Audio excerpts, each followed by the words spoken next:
Well, hello, everybody. Welcome into another edition of Fresh New Week here on the Computer America program. Ben and I have a terrific show planned for you. As always, it's our little pre-show that we do here on Computer America.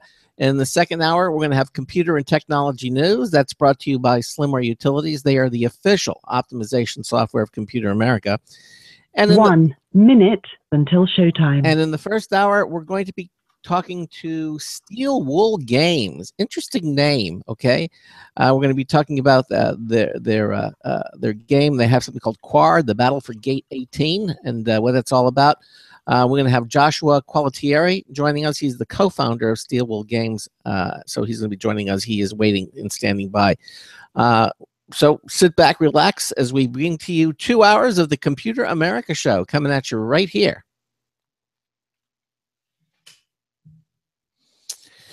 Oh, another week.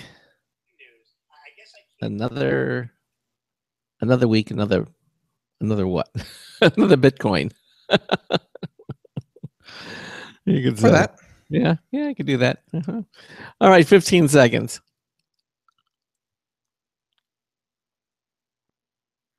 Your show will go live in 5 seconds. 4, 3, 2, 1.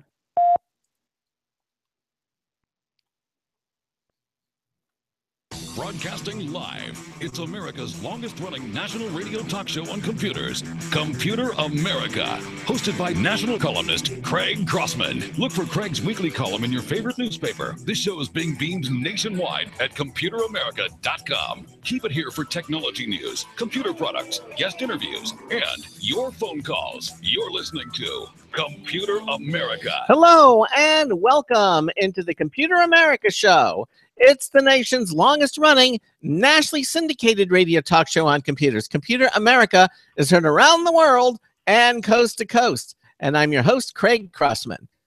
And I'm your co-host, Ben. And it's Monday here on the Computer America show. Hopefully all of you had a really wonderful weekend. Did something nice, did something fun. And here we are, fully charged, ready to go for another week here at the Computer America show. If you are watching us live, we are Monday through Friday, 3 to 5 p.m. Eastern time. We certainly welcome you to the show. We'd love to hear from you. The second hour, we're going to be doing computer and technology news. That's brought to you by Slimware Utilities, the official optimization software of Computer America. That's going to be in the second hour. Lots of news events and things happening, so it should be a fun hour. And in the first hour, I realize it's not Gamer Tuesday, but this is really an interesting development. We wanted to bring this to you. We're going to have a company called Steel Wool Games. Steel Wool Games is joining us here. They have a game that is really interesting called Quar, Battle for Gate 18. We're going to be talking to one of the co-founders of Steel Wool Games, which is Joshua Qualtieri. He's going to be joining us here on the program in a few moments. So it should be very interesting to hear what they had to go through to get where they are now. And it should be, as I said, quite entertaining. If you have a comment or question for me, Ben, or our guests, we'd love to hear from you. If you listen to us live Monday through Friday, 3 to 5 p.m. Eastern Time, 347-884-8881. That's 347-884-8881. We'll get you on and get you through. If you don't want to go on the air, but you still have a question, head over to our website, ComputerAmerica.com. In the upper right-hand corner of any page there, you'll see it says Submit your question. It's a link. Just click on it. You can type in your question on our question submission page, hit the Submit button, and Ben and I will see what you've typed instantaneously. It's a wonderful thing. The other thing that we encourage you to do is watch the show.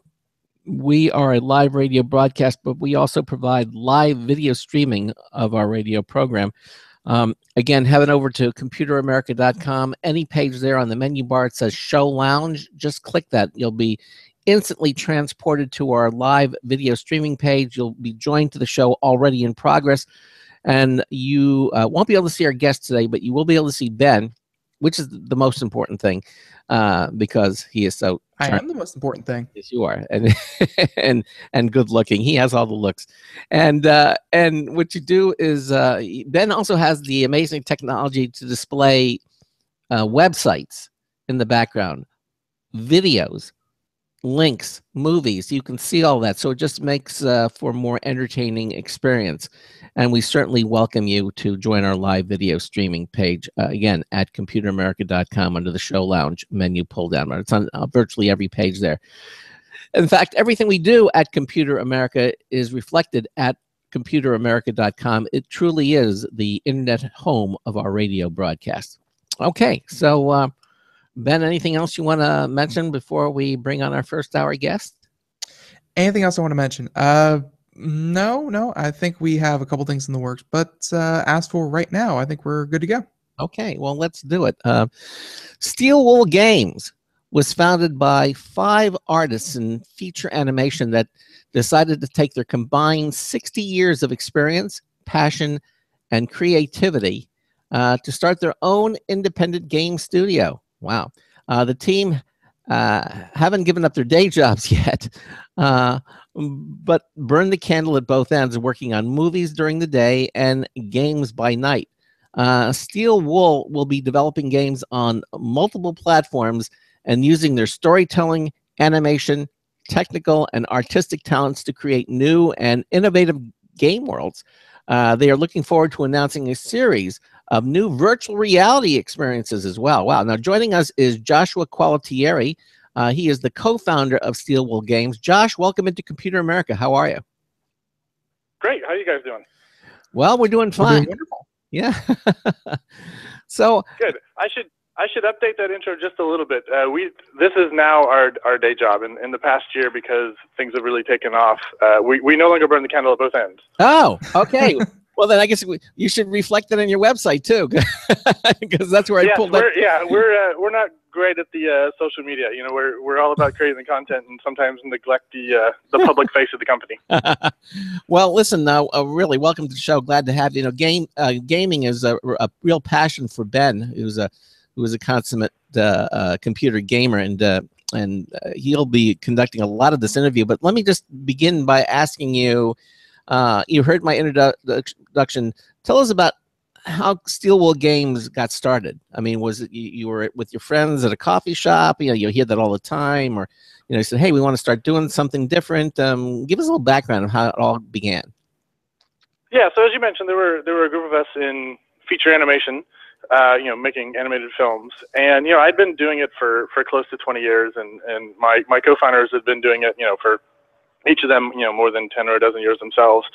And I don't know. I think the gaming industry is trying to become more like films in sort of quality and look and narrative, and the film industry is trying to become more like games and a faster iterative process, and that sort of thing. And I think it was just something new and interesting, and we kind of played around with it on our own, and we did a mobile game while we were burning that candle at both ends. And while we didn't enjoy mobile that much, we did enjoy the game making process, and translating our feature animation skills over. And then this whole VR thing happened, and we jumped into that, and that's when we started doing this full time. Okay, so basically, that's so there wasn't that moment of, man, I just work 80-hour weeks and I'm working for the man, and I feel like if I'm going to work myself to death, I'm going to do it on my own terms. There wasn't that one moment. That's definitely a part of it. I think it was 20 years of those 80-hour weeks finally building up and bursting the dam. But yeah, I mean, I guess if I had to point to a moment, one of my co-founders and I, we actually taught at a local art school, 3D art school, college. And there was a senior project where we kind of directed a short film. All the students did all the work, and it was this short called Quar, which is actually the game we're going to talk about today. We did this short film about 5 years ago with that group of students, and it was just, as you're saying, right? It was kind of fulfilling your own creative vision rather than somebody else's creative vision, and really being in charge. And I mean, so I guess that was probably the seed of it. And then it was a couple years after that where we kind of jumped ship and decided to do it full time. But strangely enough, we actually, a lot of the kids that worked on that short film with us, we actually brought along with us, and they were our first employees, and they work with us today. Very, very cool. Yeah, getting that first gig when you're when you're fresh out of college, and you may have the skills but you don't have the resume, something like that, I'm sure was very, very helpful, to those students. So that's very, very good to hear that you didn't just, jump ship with, people with 15, 20 years and say, we need a starting position, but you're going to need 5 years minimum, knowledge and that kind of thing. Yeah. So, yeah. Yeah, well, part of that is maybe selfish, right? If I get the younger ones with their first job, I can kind of mold them into the ideal employee for me, But no, actually, they're all really good kids, really talented kids. So it was nice to be able to kind of vet them in that way. We're actually working with them. Right. And one thing I want to kind of jump back to, very beginning of the interview, I kind of want to jump back to it, was you said very quickly about the difference between the filmmaking process and the video game making process. So you said that video games are trying to be more like movies and movies are trying to be more like video games. You want to expand on that a little bit and about what you mean? Sure. Yeah, I was speaking it was a little broadly, but in the past 12 or 15 years, games talk a lot more about narrative and story and character development. It's become very important. That's something that's always obviously been important in films. But they're also trying to technologically get to a more film quality look to the assets, right? To the engines, the lighting, the character design, the textures, right? So they're kind of working towards that point. And film, I worked on a feature animation film. That film might take 4 years from start to finish, and a lot of that is the story process. But there's also a lot of the technical process, and rendering images and generating high-res characters and assets, and that stuff just takes time. And there's a suite of tools for the film industry, and there's a suite of tools for the game industry, and there's an awful lot of crossover there. But the thing that we're always striving for in film is to iterate faster on those assets, to see the animations in lighting with some textures quickly, so you don't have to render your shot overnight. You can actually see entire sequences of the film play back in real time. So I think for the film industry, it's mostly from a tools perspective. And from the game industry, it's sort of from a narrative, character-driven perspective, which also leads to what we'll talk about later, which is VR, which I think is an interesting potential melding of both of those things.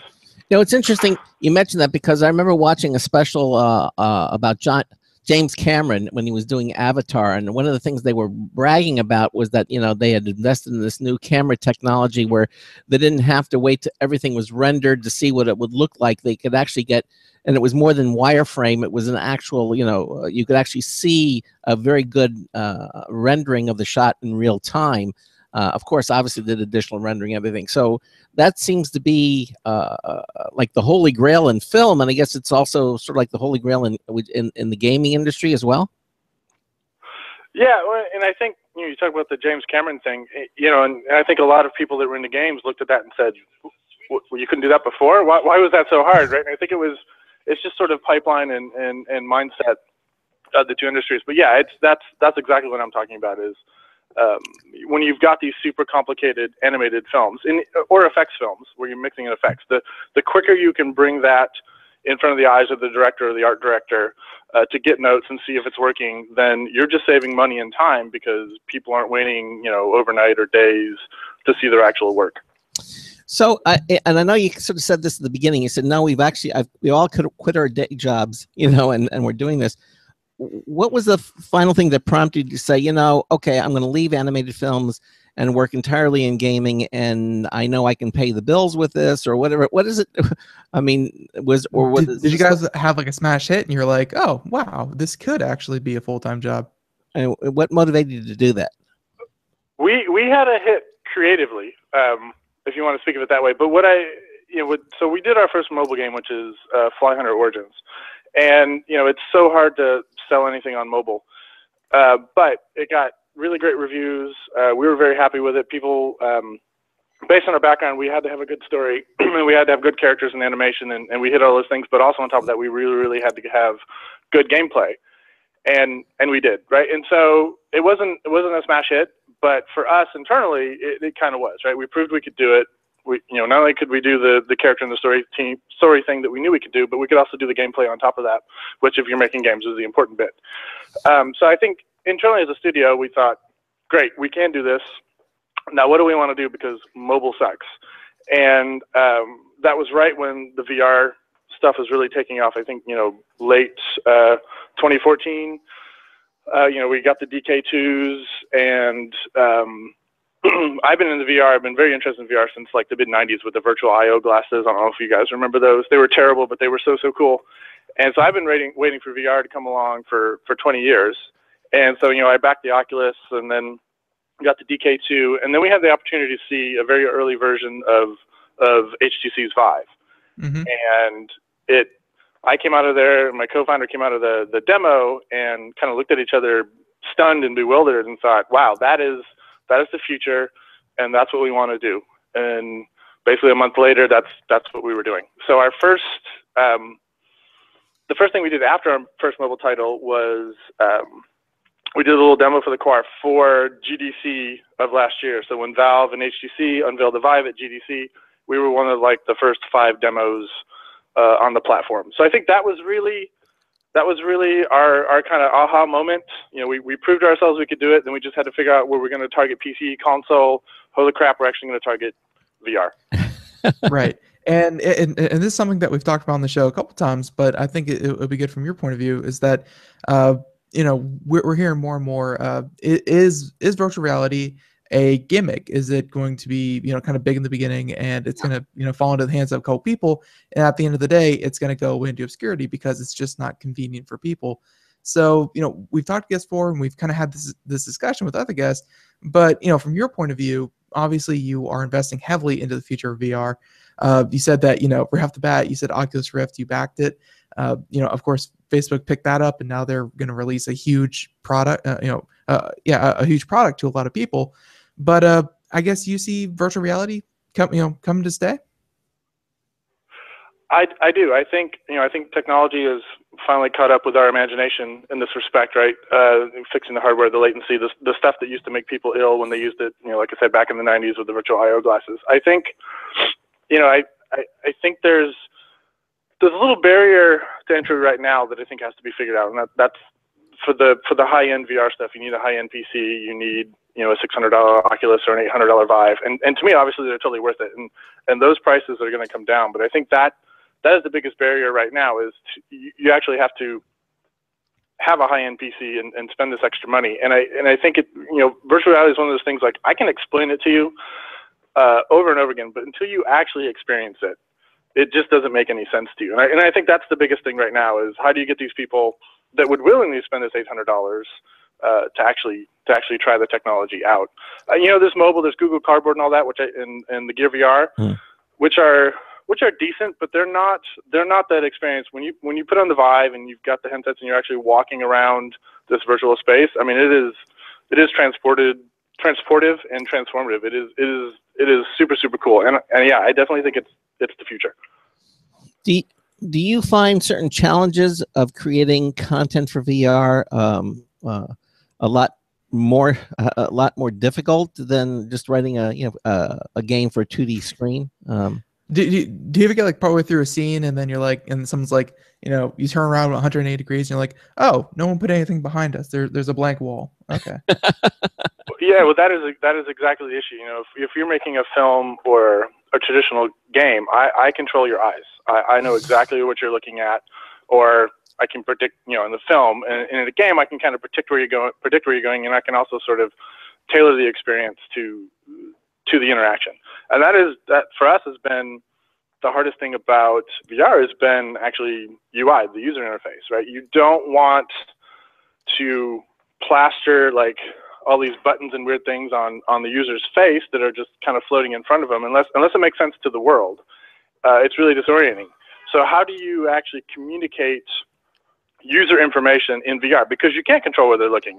Maybe I want you to look in front of, into what I think is the front at some display screen to give you your data, but you're actually looking, you're turned around staring, aimlessly up at the sky looking at some constellations we've put in or something, right? And I need to get your attention and get you to look back.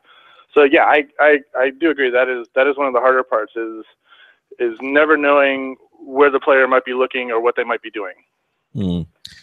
And you don't think it's going to be a gimmick? I mean, let's look. We brought up this analogy again before, and I'll since you're involved with it directly, I'll bring it up again. Look what happened with 3D TV. It was going to be the next big thing. When you went to CES, every booth had something about 3D TV. All the big manufacturers were supporting it. It was going to be that. This is it. We've got the technology licked, and we're going to do it. And time went by and it flopped on its face. No one makes 3D TVs anymore. People didn't want to spend a couple $100 for the additional pairs of glasses. The couple of screens that they did have that didn't require glasses were iffy at best. They didn't look very good.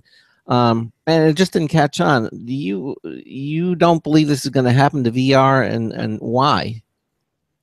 I think I have a couple responses. I think one of the things about 3D TV, it was sort of in a response to 3D films. And 3D films came about because they were trying to get people back into the theater, to give them some experience they couldn't have at home with, or on their phone screens, or that sort of thing. And so I don't think that 3D TV actually added anything to the experience, right? It was not a new experience. It was not a new way of experiencing the content, really. It was just, we're going to add a little bit of depth and parallax to your screen. And that, to me, is a gimmick, right? It's a patch on top of an old technology, and didn't actually progress the technology, really. To me, VR is, yes, right now, the big thing in the Gear VR is I can get in there and I can watch a virtual TV screen. Well, I admit that is a little boring and that's a little gimmicky. But if you're physically moving around a virtual space and interacting with an environment, I mean, that's an entirely new mode and method of user interaction with content. Right, I mean, the player is now, or the viewer, if it's some animated film, is now actively participating. Maybe not the story, like they're triggering plot points, although that could be, but they're actually in the story. They're experiencing the story. It's as a little aside. The first time we did it, you think, okay, whatever, it's VR. But one of the demos we were in is you're in this room and it's full of pipes and tubes and things. It's this weird sci-fi thing, and you subconsciously duck under these, even though they're virtual and they're not really there. And if you get to, there's this pipe that's like 100 feet drop, and you can look down and there's steam in there. You get vertigo standing on it, and standing on the edge of that pipe, even though it's not really there. And I know it's not there. The animal part of my brain is like, there's a hole there, don't step over that. And so I think it's just a fundamentally different way of experiencing the content. And I think as the years go by, developers are going to figure out ways to actually utilize that to really take advantage of VR, instead of taking the traditional way we experience media and just cramming it into VR, if that makes sense. And so, yeah, I think a lot of things you see now may seem gimmicky, but there's some folks out there that are innovating and really trying to actually use the hardware for the sort of experiences that make sense and really bring it to life. I had heard from somewhere, and I really wish I had a source for this, but there are game developers who are creating games specifically in the horror genre of virtual reality. That horror games and VR, I think, are going to be two of the best combinations, because I think it's going to give you the best experience of VR.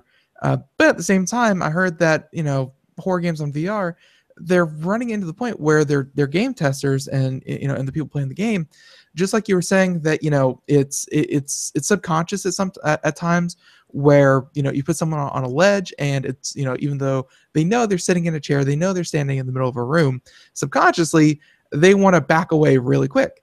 And horror games are getting to this, where they want to make a game that's scary. They want to make a game that after you take the headset off, you say, well, maybe there is a monster in my closet. Who knows? But they're also running into the problem that, if they do something too suddenly, then the fight or flight instinct kicks in and they fall to the floor screaming. Like, do you think there's going to be a point where things... You're saying that like that's a bad thing. Is that a bad thing? I guess you don't want people falling on the floor and hitting their head on the floor. I would assume that's not the goal. That's fair, yes. Right. So, and but scaring the heck out of people, he's saying, is not a bad thing, Ben. Well, I guess if it's a horror game. You've kind of hit on the head, right? So, I can play some horror games on the PC, like Five Nights at Freddy's or whatever. And yeah, they're scary, but they're really, really scary in VR, right? And it's a much different experience. It does trigger that fight or flight. And so maybe you need to be responsible with that as a developer, but I think that goes to my earlier point, is that VR does trigger something in us that is more interesting than just looking at that 2D screen. Which is why I think if done correctly, then it is not a gimmick, because it is going to open up to much different types of experiences. So you're saying, yes, it's scary, but but that's a good thing. It's scary. Good job. Yeah. Are we envisioning, future litigation cases coming up that the program was so scary? I hope not. I'm gonna get ahead of this one because the Wii U broke countless television screens. It hit so many people in the head. People were swinging those Wiimotes, all different directions, and I don't think Nintendo ever faced damages from any of that. But I don't know. You're saying there was a precedent? You mean so someone drops dead of a heart attack from being terrified in a virtual reality game? The company is not responsible? Probably. I don't know. We're not lawyers. I mean, not to be flip about it, but that might also be a selling point. Play the game that kills. Is giving people heart attacks, right? That was the big selling point of the Blair Witch movie, right? Is it was scaring audiences to death or whatever. Maybe That's true, and they didn't, and I don't think they faced any litigation. No, I don't think they did. Yeah, exactly. Craig, you are the master of what ifs, and I don't think what if my game kills someone. I don't think that's a problem that many people have to face right now.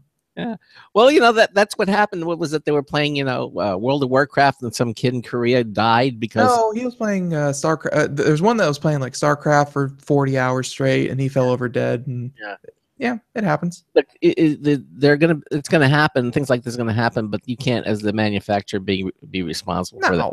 Yeah. Okay. So, all right. So have the two of you actually tried any of the VR headsets? We were actually out at CES and we did a couple of shows from there, but during the day, they were set up in upstairs in the Venetian and or one of the other hotels, and I kind of just wandered in there, just kind of swinging some keys. I was like, what's going on in here? It's like, oh, by invitation only. I'm like, mind if I just pop in for a second? And they're like, oh yeah, come on in, whatever. And I actually got to try out the HTC Vive. Like, they were still setting it up, but they were kind enough to let us, kind of me and my friend come in and try it for about half an hour. We were playing Elite Dangerous, I think, or whatever the flying game was. But the only thing I've had experience with was the HTC Vive. They're all very similar now. I mean, just as a developer, the thing I worry about is, the Google Cardboards of the world, which are awesome and perfect, is that I worry that consumers, that's going to be the first they hear about this VR thing, and think, oh well, I've got a phone in my pocket, let me get this cardboard thing and try it out. And so my worry always is that people have only tried Google Cardboard, which is cool, but it's not the the transformative experience that I think some of the higher end stuff is. So I always try to want to make sure that people that are kind of like think VR might be gimmicky, that haven't only tried it on mobile, that they've actually experienced some of the higher end stuff. Yeah, he has, and he really does like it. I've yet to try the cardboard. Like, I kind of jumped straight into the higher end of the thing, but from what I've seen of the cardboards and the gears and stuff like that, where it'll give that kind of stuff is great for watching 360 YouTube videos on and stuff like that. But the sensors and the technologies that go into a full blown real VR headset are night and day compared to just a phone. Yes. So how much? So, yeah, that's the thing I want to get out there to everybody is try the high end stuff. Not just the phone stuff. So how much time in development wise, or to you as a developer, when you're bringing a VR game out, how much longer do you have to work on the game before you can bring it to the consumer? Yeah, so our first game, which is that we actually released, we've got 2 more titles we're going to be releasing this year, but the first one, the core game is a turn-based strategy game in VR. And so I think if we'd have just done the easy thing, which is like we're shooting zombies or something, it would have gone fairly quick, because it's not entirely different from a first-person shooter. But going back to what I was saying earlier about user interface and stuff, if you think about a turn-based strategy game, there's a lot of information you need to convey to the player. And so I think our total development time on Core was probably about 9 months. But there was an awful lot of time spent on the UI, and I think we completely scrapped the UI and started from scratch at least once and maybe twice. So I think, if you're trying to experiment with VR and really figure out how to utilize it, right now it's adding a lot of development time. I guess if you think back to like the first person shooters on the regular PC, the first couple of those were hard, but now there's a formula and there's tools and we kind of understand them, and now you can churn them out, and VR just sort of needs to go through that same thing, right? We need to figure what's the killer app for VR, right? On a PC, it's a first person shooter, but what is that right thing, that thing that really makes sense for VR? And so I think until that's developed, I think development times are going to be a little longer, but I also think in some respects they might be shorter, because the adoption rate right now of the hardware, right? There's probably in the tens of thousands of sets out there right now of the Oculus and the Vive. By the end of the year, there'll probably be hundreds of thousands. It's not necessarily lucrative for me to spend $1 million on a game, because who's going to play it, right? So I think a lot of people right now are doing smaller experiences. They're doing things that are 15, 20 minutes, maybe 2 hours. Josh, I'm going to have to interrupt you here because we're at the bottom of the hour. We're going to take a quick break and then we'll continue on. So we'll just continue your thought, okay? This is the Computer America Show. We're going to take a little break. We've got a brand new news tips poll review from Marty Winston coming up as well. We'll be right back. Sometimes disaster strikes. Data can be lost due to many different reasons. Accidental reformatting, power spikes, virus attacks. Zero Assumption Recovery provides a suite of highly effective and thorough data recovery software for Windows operating systems.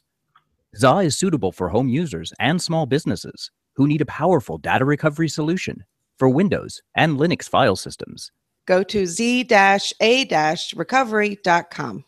Sometimes disaster strikes. Data can be lost due to many different reasons. Accidental reformatting, power spikes, virus attacks. Zero Assumption Recovery provides a suite of highly effective and thorough data recovery software for Windows operating systems. ZA is suitable for home users and small businesses who need a powerful data recovery solution for Windows and Linux file systems. Go to z-a-recovery.com.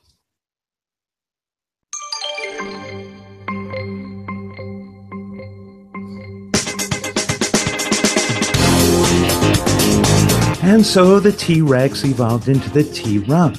Hi, Marty Winston with a News Tips Bulletin Review for Computer America. This time, the Emerson Sensi Wi-Fi connected thermostat with some good things to recommend it. If your wiring doesn't have a C or common wire, many times that happens if there are batteries in the thermostat, it's okay. This one doesn't need it. It also has a unique passcode that comes in the box that you use in Wi-Fi setup and, again, to use its app. So its security is better than most. It lets us set the heating and cooling offsets in the fan mode. It even offers to adjust its temperature reading to match the old thermostat or independent thermometers. Ours agreed with 2 Precision digital thermometers. You can set schedules for more relaxed offsets if that's appropriate. So bottom line, the Emerson Sensi Wi-Fi thermostat turns out to be a lot cooler than others we've tested and now saves us the trouble of manually switching between heating and cooling modes. Marty Winston, News Tips Bulletin for Computer America. Well, welcome back to the Computer America Show, 347-884-8881. I'll get you on and get you through.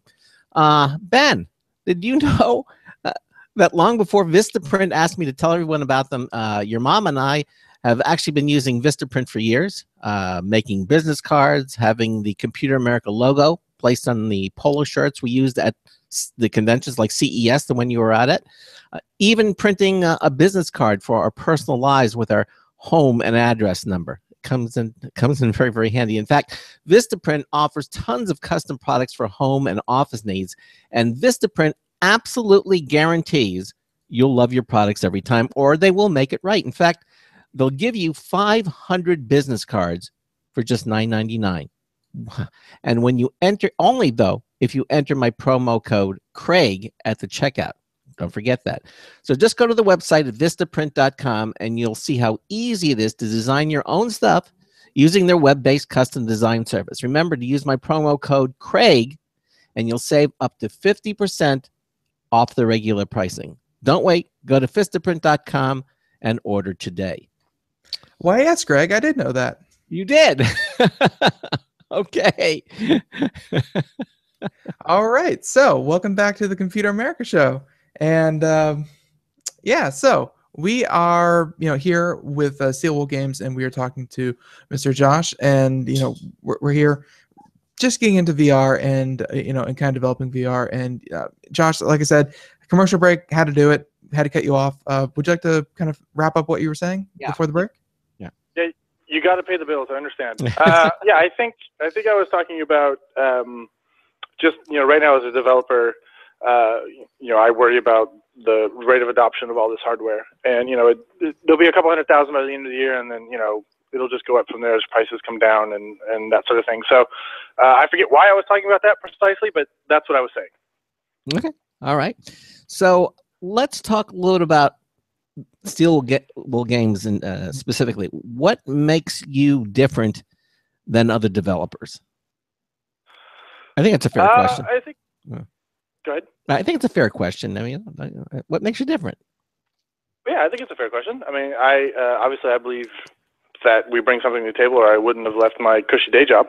But I think that's part of it. I spent almost 20 years in making cartoons, and as did some of the rest of us. And I think that sort of sensibility of the importance of character and story and narrative to not just films, but now that it's crossing over into games, I think I trained at one of the best places in the world for that, and I think we were always on the cutting edge, maybe the bleeding edge of technology and hardware, and now my day job is that as well with VR. We've been working with the Vive for more than a year now. We had a lot of the early prototype hardware and that sort of thing, and so I think we were kind of built for this. My 20 years in the animation business was just 20 years of college getting ready to go out and do my own thing, and yeah, I mean, I think we've got a head start in VR, and we've got our own sensibilities that are important to us. If you ask enough people, there has never been that one good transition from video game to Hollywood blockbuster. So hopefully that's coming next. Yeah, we'll see. I got to ask you, where'd you get the name Steel Wool Games? I mean, you were shopping for Brillo pads one day, and Well, it's funny. It's really, if you want a .com address these days, almost everything is taken. So we went through a number of different iterations of things we were thinking about and coming up with some logos, and then one of my co-founders came to us with this image one day, and it was the turret of a Sherman tank with a little American star on it with a sheep in it, smoking a cigar. And we're like, hey, that's cool. He's like, how about steel wool? Get it? Wool, steel, right? So it was really trying to find kind of something clever with a cute logo that we could still get the .com address for. Yeah, I never thought of a sheep being violent, but I guess anything. You gotta watch out. Yeah, watch out. Anything is possible. Well, it's steel wool or sheep tank, so steel wool's pretty good. Yeah, exactly. Sheep tank just doesn't have a ring to it. So now you're obviously working on different game development. These are the kind of projects you're working on or plan on working on. Can you expand a little bit more about that? Yeah, so the interesting thing, I'm going to give you a long answer if that's okay. Yeah. One of the interesting things about VR to me, and to us really, is the ability to transport you somewhere, right? To stick you in ancient Rome or a future space station under the water, but also to play with scale. If you're playing a traditional PC game and you've got something, there's a giant on the screen. Well, you look at that and it's taking up some pixels on your monitor and it doesn't feel like a giant. Or you've got some little Smurf-sized character. He doesn't really feel small because he's on a 2D screen. Mm-hmm. But in VR, when there's a giant and you crane your neck up and you get the parallax and it's sort of looming over you, it's a jarring experience. It feels large. And conversely, when you've got something small, it feels really tiny. So like our first game, Quar, is I also own a tabletop game company, and we based our first game off that tabletop game. And so you've got basically like your little miniatures that are running around the table, and they just look real. It looks like your little figures come to life. But we've also got in there that you can sort of scale down to their size, so you can be standing next to a little Quar guy, or you go up in God mode and sort of command the battle. So I think most of the things we're working on right now are about those two thoughts. You know, there's a lot of people doing like interactivity where I can cook or I can shoot things, but I think what we're really playing with is taking to places you can't otherwise go. So the project we're finishing up now is a little more of an educational piece, and it's basically on Mars, and we've built out the rovers that are on Mars, and it gives you the ability to sort of walk around these rovers and look at them at life size, you know, realistically textured and lit, and you know, there's a little bit of interaction, and so there's sort of a narrative to the whole piece, but there's also a lot of educational elements that you'll learn about Mars and the rovers and the space program, and so I think that's really what we're concentrating on now, because we think that's what makes VR very much different than your traditional game. Okay. And to your point, I think that's another place where VR is really going to take off is the education field, because you know, getting kids and really people, you know, in general, just kind of keep their attention and keep them interested in what they're learning. It can be really, really hard. But virtual reality, I mean, attention is, you know, completely laser point focused whenever you're doing VR. Yep. Now, well, there's been sorry, real quick. There's been a whole, you know, gamification of education, right? Because I know that kids learn better that way when they make it into a game, and I think you're going to do the same with VR. Mm-hmm. Sorry, Craig, go ahead. No. I'm looking at some of this game footage here. Now, is this from Quar? This is Quar. Okay, so Quar is on Mars, but it's got blue skies. Yeah, and of course, Josh, you're joining us. Quar's on its own little planet. Quar. Oh. So just a quick backstory to Quar. The Quar are like little anteater guys with World War I level of technology, right? So they have bolt action rifles and riveted tanks. But I've been drawing them since I was 8 years old.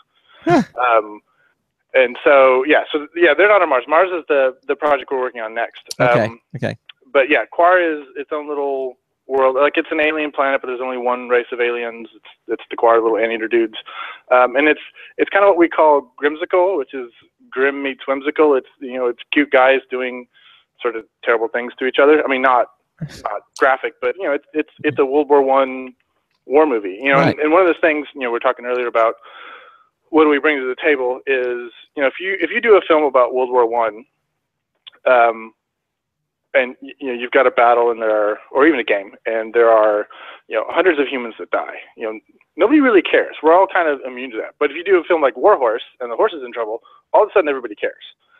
And so if you do for Quar, we've kind of found the same thing, right? If we had done this game with human soldiers running around, the sad thing is we just don't care, right? They can die by the dozens. But when you make them cute little anteater guys that you've fed them ice cream and you've built them a new airplane or whatever, and you get them out there and they die, you really care, right? And you become more connected to them. Even if I haven't shoved sort of a story in your face, you're kind of building that up on your own as you identify with these guys. Mm-hmm. And so that's something that's important to us.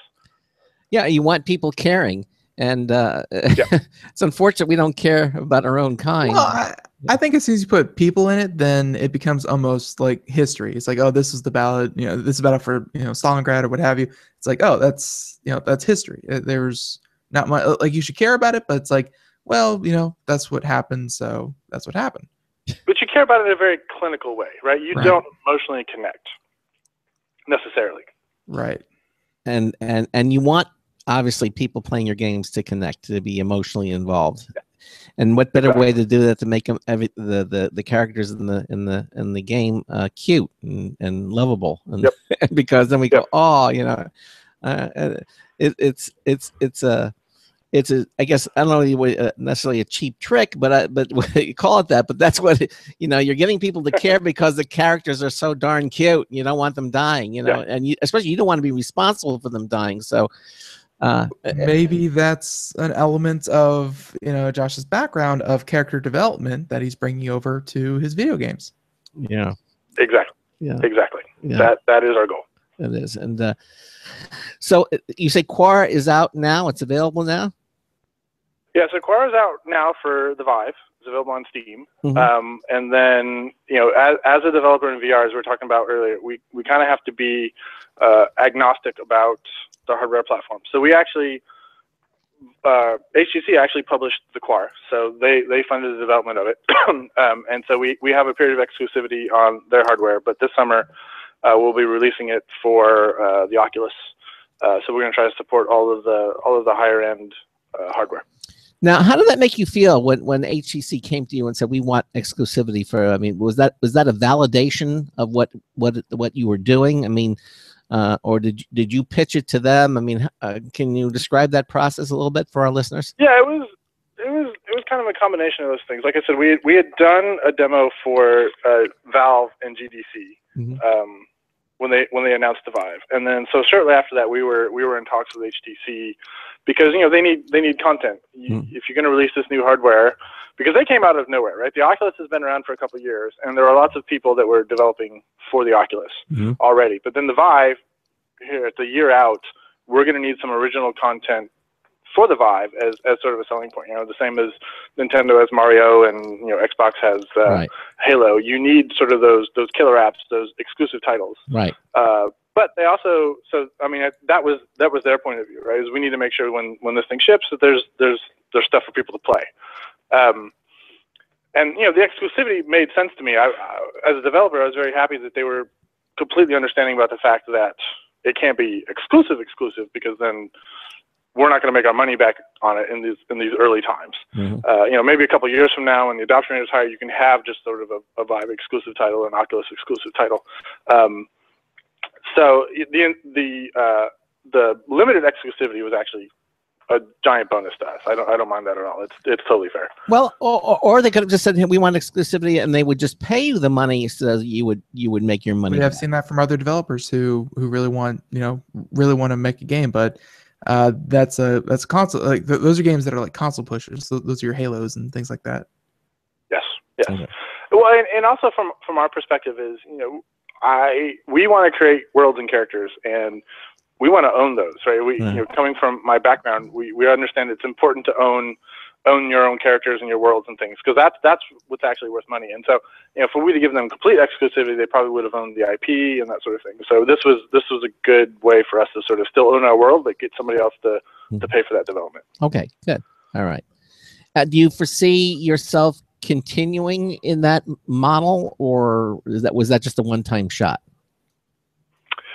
Well, I think I know I keep harping on this, but early on, I think we've got to be a little scrappy. We've got to take money from where we can get it. So that's publishing deals. That's work for hire. We're doing a little bit of work for hire now as a studio, and to be in VR, because it's going to be hard to monetize anything. For probably a year, maybe 18 months. And so yes, we are happy to find new publishing deals or VR work for hire, because that's how we're going to pay the bills. And hopefully that's not our long-term goal, but that's probably our next year.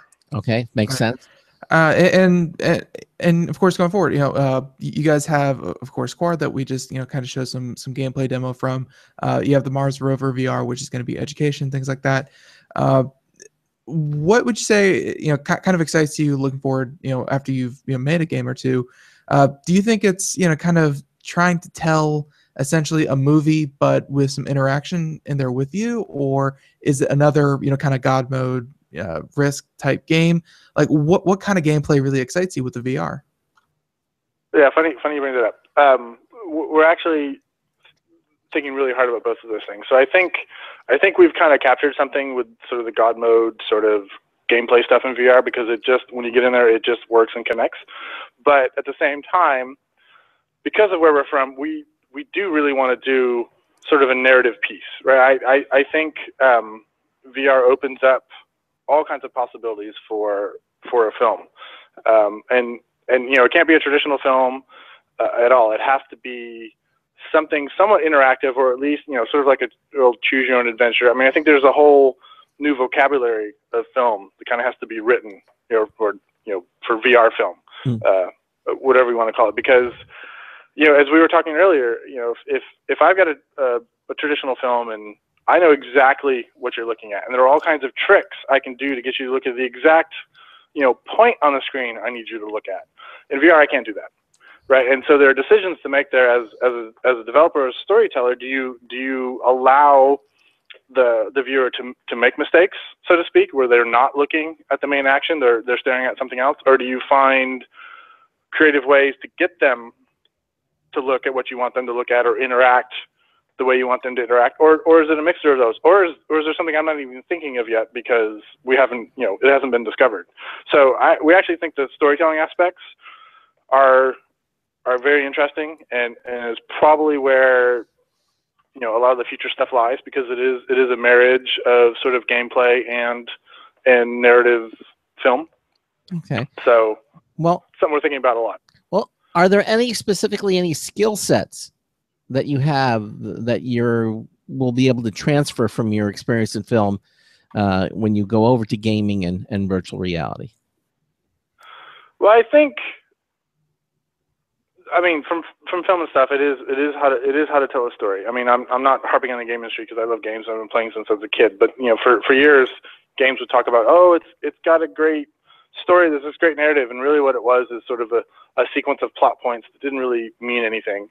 And this is the late '90s, early 2000s, and as we mentioned earlier, I think games want to become more like films. And you've got things like, Hard Rain was one of the first to really do this. But even now, that narrative and that story and the connection with the characters is becoming more and more prevalent and more important to the user experience. And so I think I've seen a lot of my coworkers go from film to games. And part of it is, and I'm going to borrow this from a friend, but when I got into films 20 years ago, it was exciting. It was the first time we ever rendered hair or fur or cloth or skin or water, and it was all this new technology.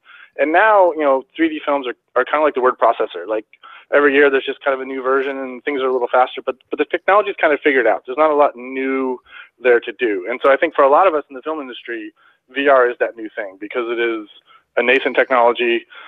Nobody knows where it's going or what it's going to do, and there's an awful lot of exciting stuff there. So I think a lot of people are kind of moving to it for that reason. Okay. Well, what you say makes a lot of sense.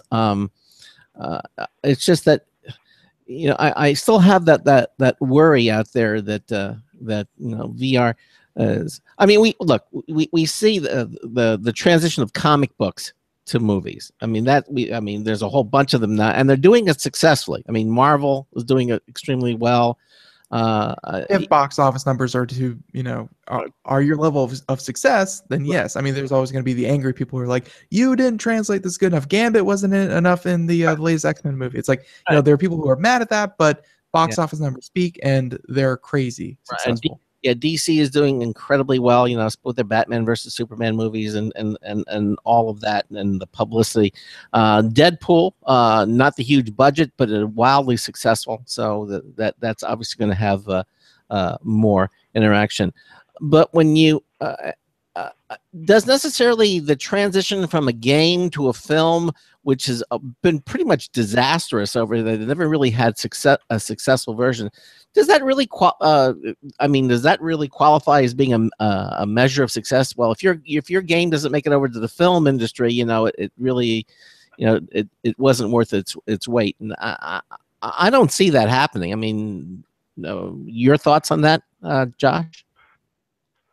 Well, I think you have to think of VR as a different medium, right? And so not all things are going to make sense. There are some things that are better as a book, and some things that are better as a movie or a comic or a film or a game. And I think we have to think of VR in that way. It's a new medium that we need to figure out how to take advantage of, and perhaps comparing it to television or film or comic books is maybe a disservice to it a little bit, because it is sort of new, and maybe it's not about trying to shoehorn this other stuff in there, but actually figure out what is the new and original sort of content or way of interacting with existing things like the Marvel characters that really makes sense for VR and really utilizes it to its fullest. And I admit that's hard. It's I think people who haven't really experienced it a lot are, probably 50-50, like, it's a gimmick, I don't want this thing on my head. But then the people that have used it are like, holy crap, I don't want that thing on my head, but it's amazing. When can I get one of those at home? And so I think it's just got to be figured out. It's got to be marketed the right way. There's got to be, what is that Mario? What is that Halo? What is that Deadpool that gets people to say, hey, I really, really need that device. I've got to get that in my home. And I don't know what that is yet. And I think the industry doesn't know what it is either. I mean, you see concepts, so like with cars, you see these concept cars. I think we're going to see I've seen concept headsets where they are so small, they're almost like like a pair of normal glasses, except they're not transparent. They're getting them down smaller and smaller. I think as technology continues to develop, and I think we're going to see virtual reality headsets not be this eventually kind of thing. Yeah, right. Eventually they're just gonna have little needles that they stick up the back of your head, and they put you in this goo. Well, not quite, but wait, that's the Matrix. My bad. Yeah, that's the Matrix. But that's what we all want to build. We're all trying to build the Matrix. Yeah, but we're trying. It's getting to the point where it will be just like a pair of sunglasses. I mean, it's going to be very, very, micro. Absolutely. Yeah. Absolutely. I totally agree. It's just, right now the technology is young, right? They've got to solve the power problem, because right now you've got a big cable coming off the back that's tethered to your computer. There's a bunch of things that sort of have to be solved, but those will be solved. VCRs when they first came out were the size of a Volkswagen, and now well, we don't even have them anymore. Yeah, we don't even.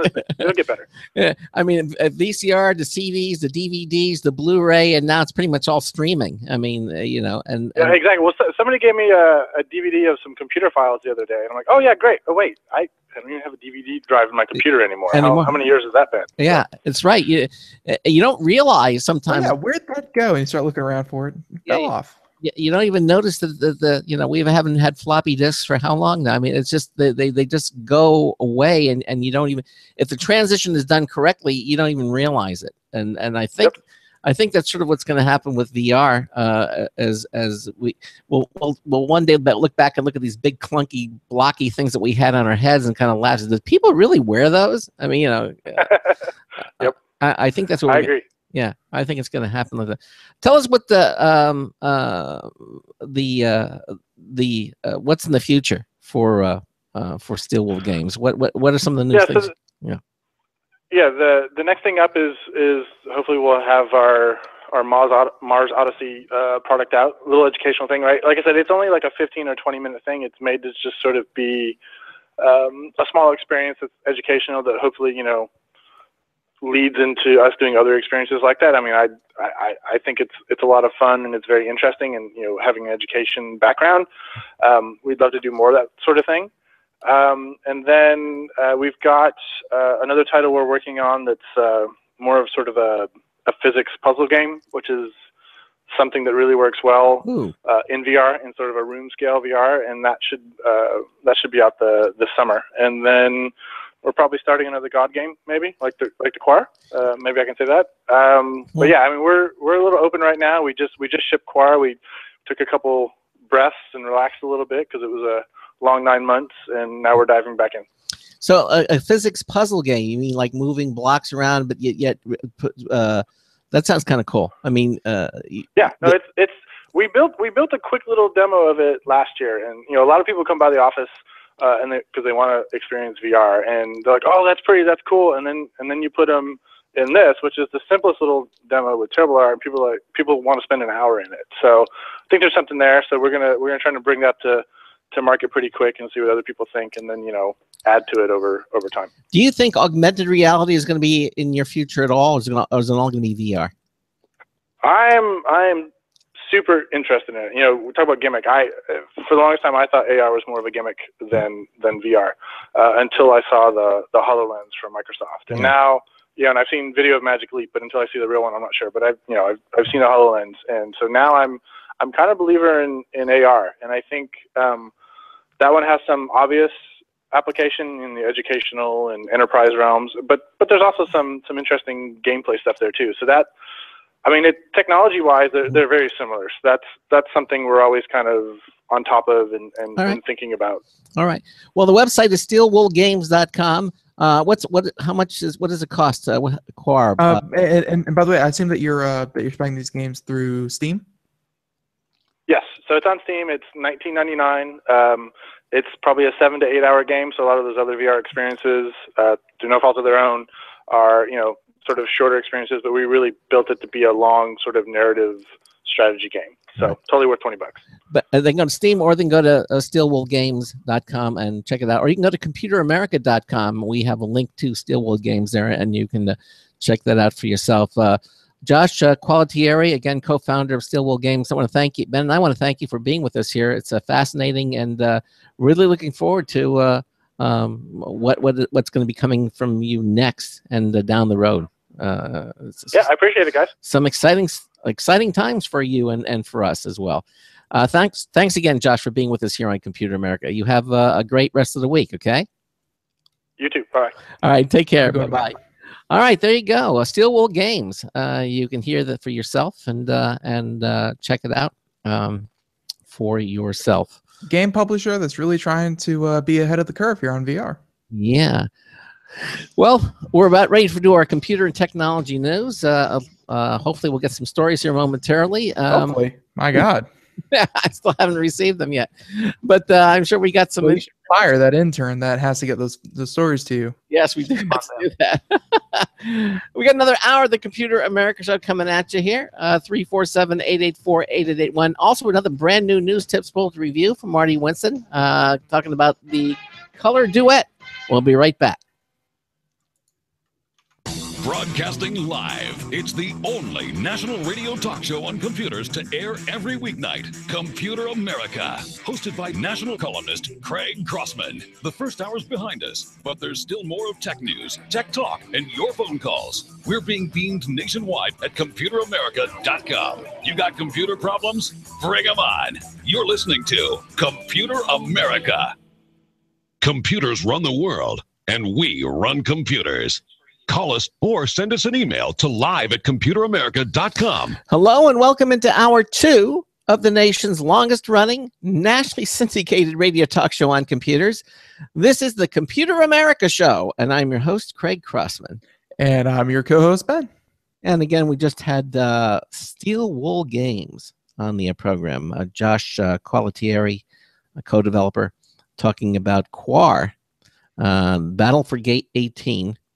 And it is available now for the HTC Vive. Is exclusive right now. Will become available for all VR headsets eventually, but it is available now, and you can check it out. Again, we are on the cusp of virtual reality. If you missed any portions of this interview, certainly would encourage you to listen to it again. And it's really simple. Just head over to ComputerAmerica.com and just go to our archives section, the archives page at ComputerAmerica.com. It'll come up with all the different places that you can listen to the archives of Computer America Show. We archive it on the Blog Talk Radio Network, on the IRN Radio Network, the TuneIn Radio Network. SoundCloud carries its Stitcher. Of course, Apple's iTunes. All have Blog Talk Radio Network have archives of the show.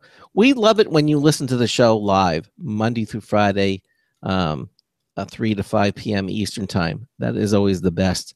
But certainly, if you miss it, we don't want you to miss that experience. And so we go to great lengths of offering the video audio of the show. Now we also have our own YouTube channel, and because of that, we can offer the live video streaming. So you can actually watch the show if you miss it. You can listen to the audio, and you can actually watch the live video streaming at ComputerAmerica.com. That's all available there, and you can watch the show. We have it all available at ComputerAmerica.com. So again, it's all available at the home of our radio broadcast, internet, ComputerAmerica.com. Just check it out. We got another full hour of the show coming at you. We have news stories that we're going to be doing. And did we miss any interesting movies this weekend? I don't think we did, Ben. Wow. These movies that you say are not interesting at all have people working thousands of hours on, pour tons and tons of resources in, and you just say, nothing good really came out. These are people's lives, man, and you are here just, that wasn't that good. Craig. Yeah. The Huntsman Winter War. Yeah, that took thousands of hours of digital slaving over keyboards and coffee and Twinkies, and my goodness, Craig, you're so dismissive. Yeah.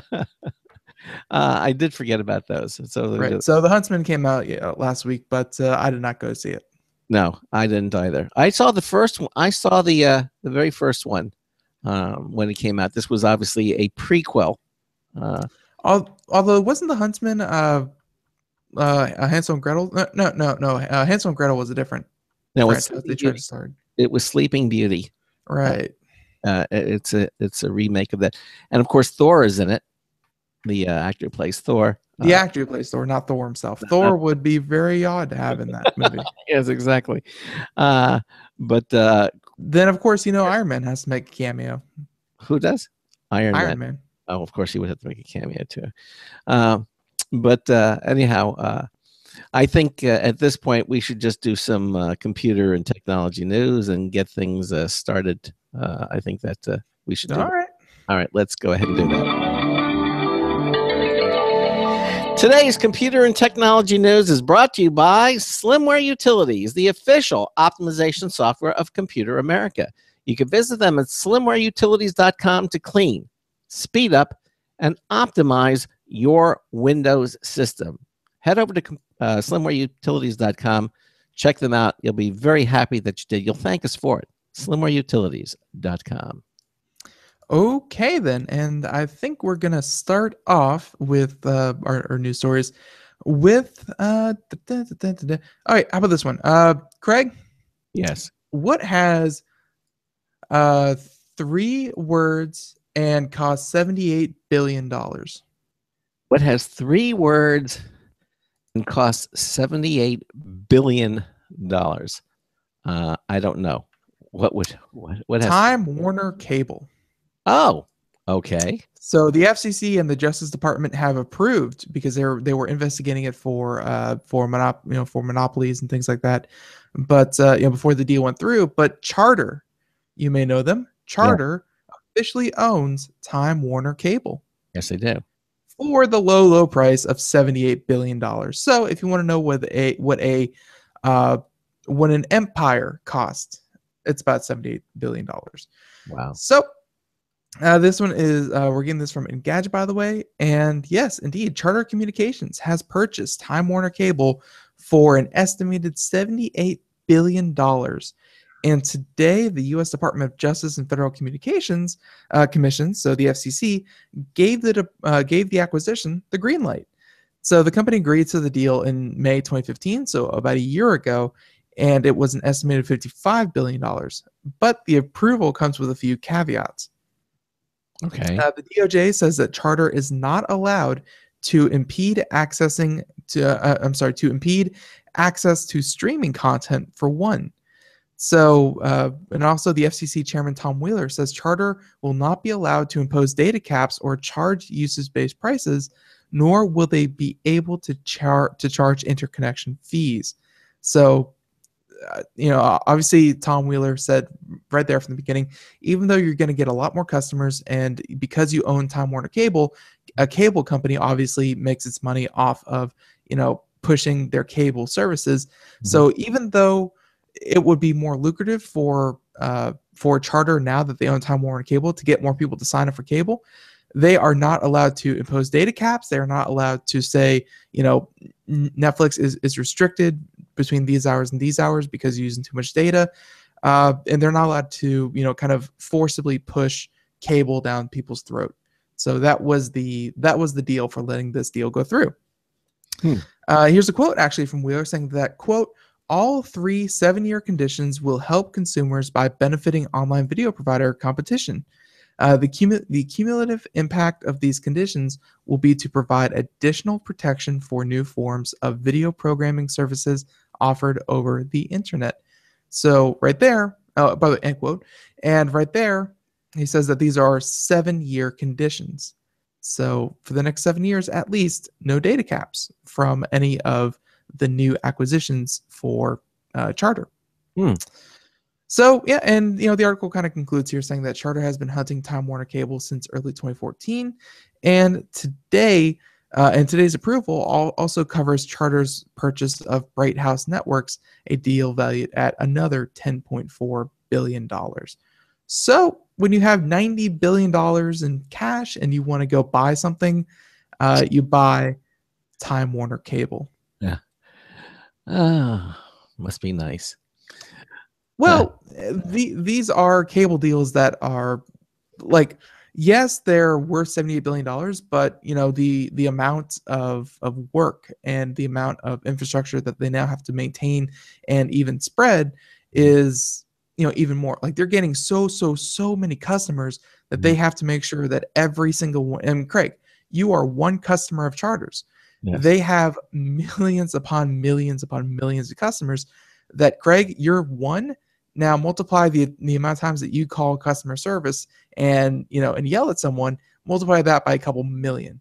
Wow. Like, there's a lot of headache that comes with these kinds of acquisitions. Although obviously they don't have to hire all new people, in the sense that I'm sure when the Time Warner customer service people are just moved over to the same thing. Yeah, it seems like this, like it's like the whole acquisition, like it's not just Time Warner Cable's right. Like their IP that they're buying, they're buying the whole company. So probably the whole thing is just getting coming back, just like when DirecTV was purchased by AT&T. DirecTV is still a brand name and they're still advertising DirecTV as DirecTV. Yes. But in small print they'll say part of the AT&T family. A little AT&T logo in there. Exactly. Right. So I'm sure same thing like this. Time Warner, you'll still see the name, you'll still because they have so much brand recognition, you don't just throw that away, but it'll say part of the Charter Communications family or what have you. All right. I understand. Okay. We live in a day and age now that obviously privacy is extremely important, and more and more. Is it important or is it gone? Because we have that conversation a lot. Well, yeah, but more and more importantly, part of our the thing that falls under our privacy umbrella, really, because it holds so much of our personal data, are our smartphones. Okay, and evidently, this is according to Motherboard, Joshua Kopstein, evidently today, the Supreme Court. Well, actually, there's a case that was in an Illinois case, basically, where the cops would basically just look at your smartphone. They would open up. Evidently, according to the court, law enforcement now needs a warrant to open your phone, even just to look at the screen. Wow. Now, in a major decision back in 2014, the Supreme Court finally ruled that police need a warrant to search someone's cell phone when making an arrest. And that case was called Riley versus California, was a major privacy victory. Now it's being interpreted by a federal court in Illinois to mean that even opening a phone to look at the screen qualifies as a quote-unquote search and requires a warrant. So they can't even look at your phone screen. Which makes sense. Mm-hmm. If you're going to protect the data on the phone, just because it's the first thing that you see, I mean, technically all the data is seen through the screen. Like, there's not a point where you're plugging it directly into your directly into your arm and you're like, oh, I'm getting my data through my arm. No, the screen is where all the data comes out of. So it makes sense that even the very beginning is still considered data on your phone. But what about the lock screen? Most folks have a lock screen, which doesn't show anything except just you'd be surprised by the amount of people who do not have a lock screen. They find it kind of troublesome and just kind of annoying. So you'd be surprised how many people actually don't have a lock screen at all. Well, I don't think I thought you cannot not have Well, a lock screen. Luckily, there's things called Android, and they are different phones than an iPhone. On the iPhone, you have to have a lock screen. Well, Because- iPhone only makes up 1/5 of the market. But you can have it minimally configured, but still, it starts off with a lock screen. I don't think there's any way to power on your iPhone without. Again, it's only 1/5 of the market. We're talking about the entire market here.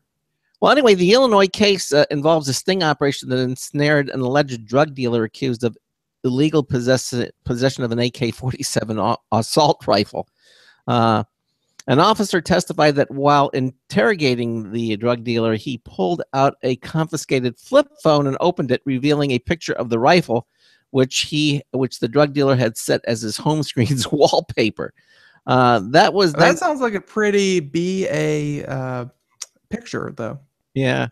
That was then used as grounds for a warrant to search his phones for metadata about when and where the photo was taken, and the officer claimed he opened the phone in order to turn it off. But this past Wednesday, the judge ruled police have no right to open a suspect's phone and look at the screen without first getting a warrant, even if it's just to turn it off, since the Riley case clearly established doing so is a search under the Fourth Amendment. Okay, there you go.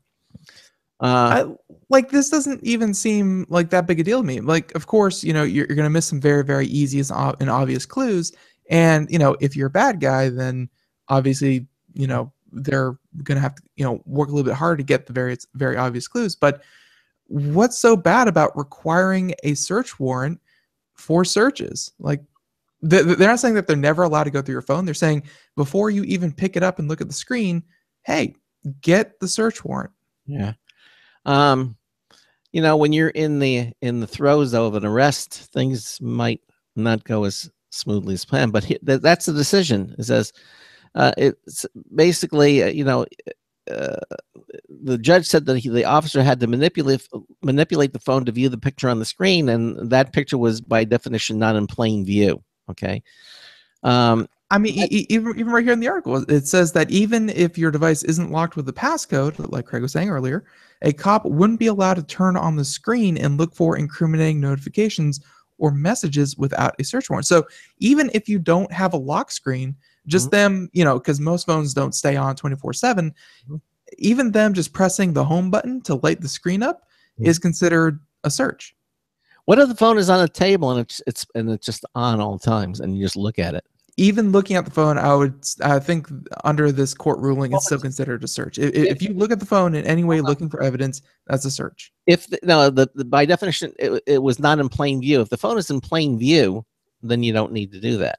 But most of them aren't. Oh my God, Greg, I'm going to strangle you if you give me another what if scenario. Well, it says it right here. That picture was by definition not in quote unquote plain view. Right. That does not say, well, what if? Well, the world we live in is full of what ifs. The Supreme Court did say that there are exigent circumstances for allowing warrantless searches. See, there's another what if. However, including imminent threats to officer safety, checking if there's a razor blade concealed in the phone's case, for example, and preventing destruction of evidence, like preventing the phone from receiving a remote wiping command. Yet neither the government's response nor the warrant affidavit asserted that the officer in this case opened the drug dealer's cell phone out of concern for his safety or preservation of evidence, according to the judge. Thus, the search of his cell phone violated the Fourth Amendment. Okay.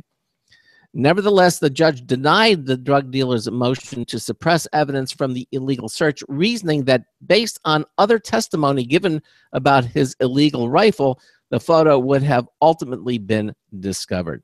See, all these different things that are like small, I guess, what if scenarios. That's what life is all about. And here they are. So bottom line is, for the most part, if you have a cell phone and a police officer is not allowed to activate it or look at it without a search warrant first.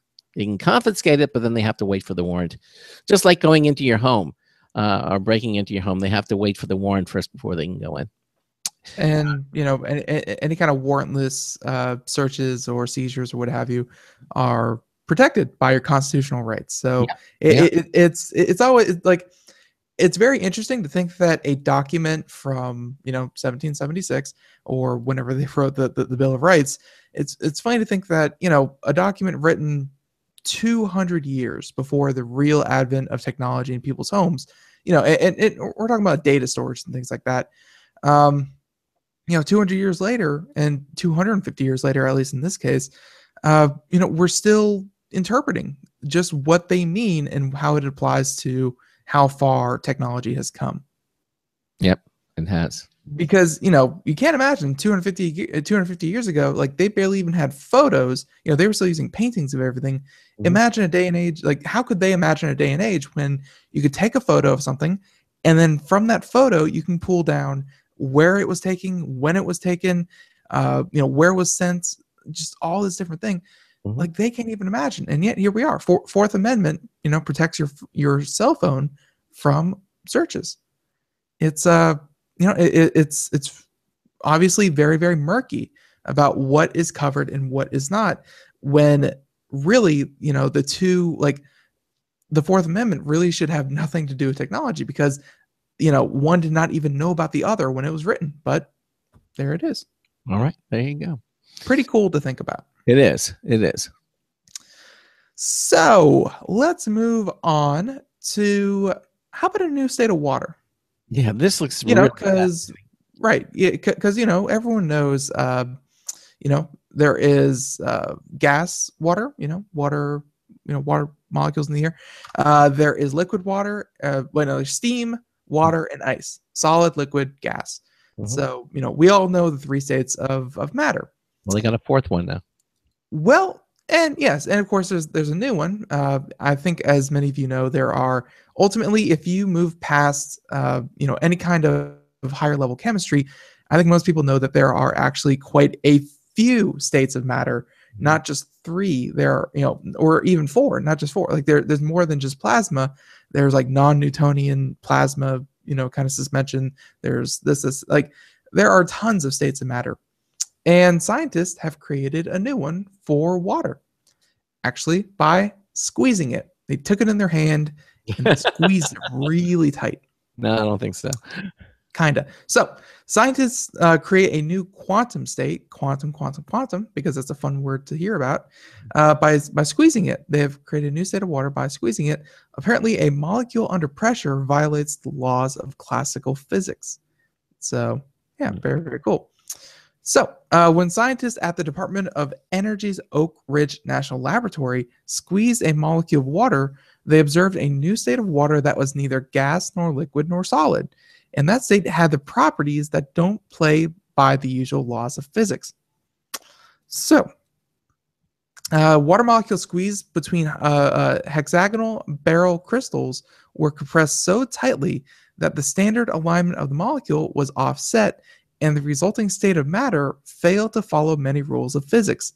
As a result, the molecule began tunneling or moving through barriers at the atomic level, an activity explained by quantum mechanics. So, you think that one thing can't move through another, but here the water was actually moving through a solid that it should have no right to move through. The resulting quantum behavior is similar to what scientists say happens within rocks, soil, and cellular walls. The discovery should lead to better understanding about how water travels through tiny spaces, like cellular membranes and carbon nanotubes. I hope those carbon nanotubes get here sooner rather than later. And apparently great things happen under pressure. So, yeah, water squeezed tight enough will actually move through a solid. Like it won't evaporate because it's still held together too tightly, and it won't turn to a solid, at least in this case, but it will actually move through other solids. So, yeah, the more you know. Very cool. Very cool. Quantum. Quantum is weird. There's a reason why there's a mystique about it. It's because it takes everything that you've learned and everything that you know and slap the word quantum on it, and you can say, well, everything I know does not apply anymore. This is different stuff. It is.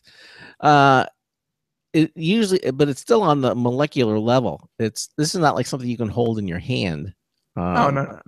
This is down on the molecular level. We don't really observe quantum effects with things you can hold in your hand. These are always, it's always done at the subatomic level. Still, though, fascinating. But they still, but at the end of the day, the quantum mechanics explain how things work on a macro level. You know, it's why it's, even though it's not how things that we know work, it's why things that we know work, why they happen at the at a molecular level. Yes. And it can always give you a headache too. It'll give you a headache, and it's the fuel for so many comic books. Yeah. It's like, oh, quantum phase shift of the spider gave Spider-Man his powers. Like, that's right. Yeah, sure. Why not? Why not? Now here's a story about talking about tiny objects. There's something out. This is from Popular Science called the WISP. The WISP is the name of a tiny wireless computer that draws its power not from batteries, but from radio waves. So evidently, batteries are not included, nor are they required with this computer. This is so cool. Again, this is from Kelsey Atherton. It goes on to say, power is the limit. You know, when creating an electrical device, it needs some way to draw energy, or else it might as well be a rock, you know. The easiest way is to tap the grid, you know, limiting the device's mobility to the length of the power cord, you know, plug it into the wall. Or you can use batteries, you know, which have a limited lifetime.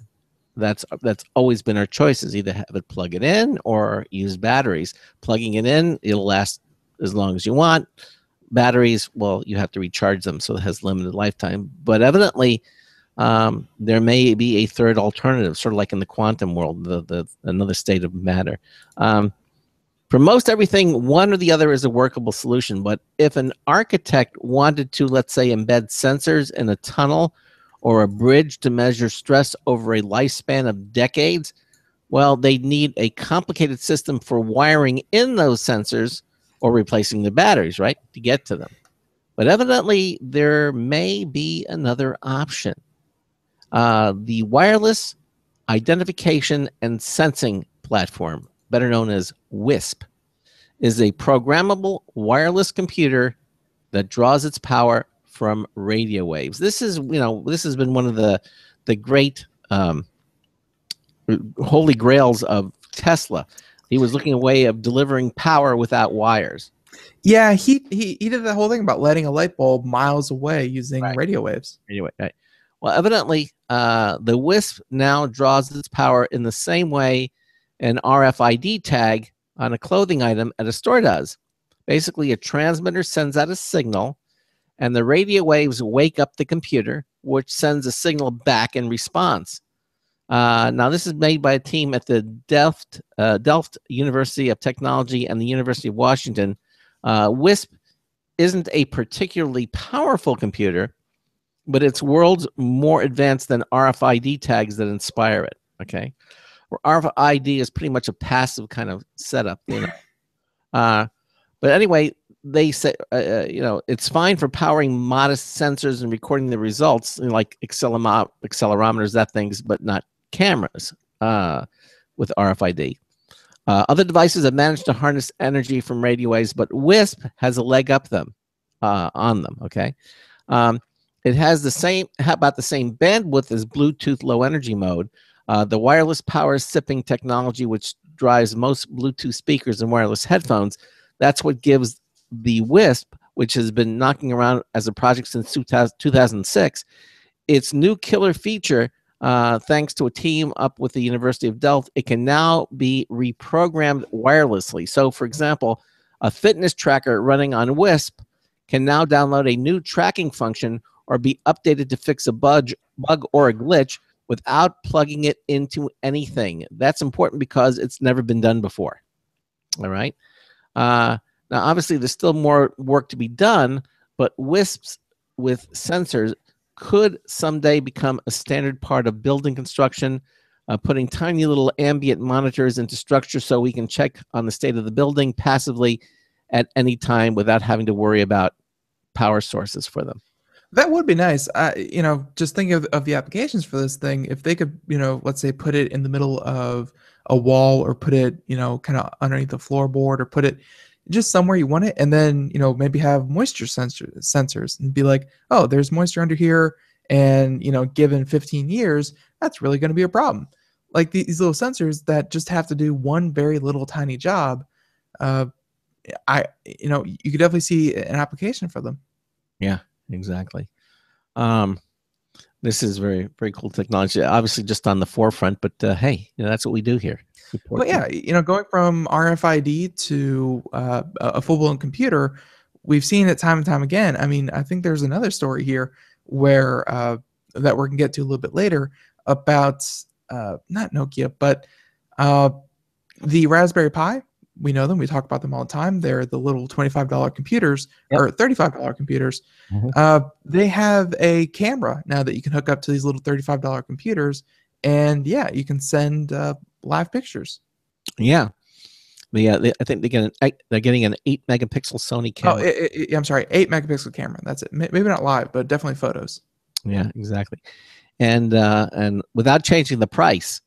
Right. So and of course that's technology just getting smaller and smaller and smaller, faster, better, more efficient, and of course always cheaper. Yeah, exactly. Which is always nice to see. Yes, it is. All right, so we don't have time to jump into the next news story, but I think on the other side of the break, when you join us again, we are going to talk about, of course, the Raspberry Pi and the Sony camera, as well as a beautiful people and how they were hacked by ugly people. Ooh, okay. I know. Scary, right? Who wants ugly people messing with all that beauty? There you go. And also, researchers are giving artificial intelligence virtual rocket launchers. That sounds dangerous. It does sound dangerous. Hey, we're going to take a short break, and we'll continue on. You're listening to the Computer America Show. Ben and I are doing computer and technology news, brought to you by Slimware Utilities, the official optimization software of Computer America. Another news tips bulletin review coming up as well. We will be right back. Please stay with us. Hi, this is Craig Crossman, host of the Computer America Show. Long before Vistaprint asked me to tell you about them, my wife and I have been using Vistaprint for years, making business cards, having the Computer America logo placed on the polo shirts we use at conventions like CES, even printing a business card for our personal lives with our home address and phone number. In fact, Vistaprint offers tons of custom products for home and office needs, and Vistaprint absolutely guarantees you'll love their products every time, or they will make it right. In fact, they'll give you 500 business cards for just $9.99 when you enter my promo code Craig at checkout. Just go to their website at www.vistaprint.com and see how easy it is to design your own stuff using their web-based custom design service. Remember to use my code Craig and save up to 50% over their regular pricing. So don't wait. Go to vistaprint.com and order today.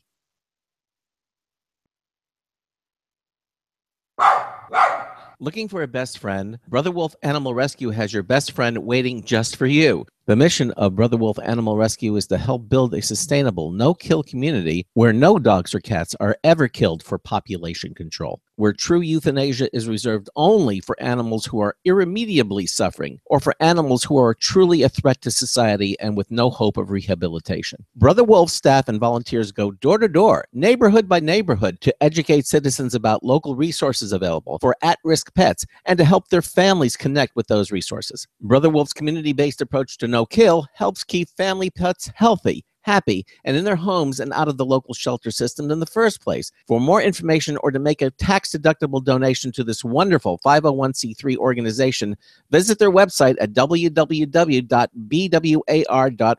Help to realize Brother Wolf's vision when no animal is euthanized for lack of a home. Who's a good boy?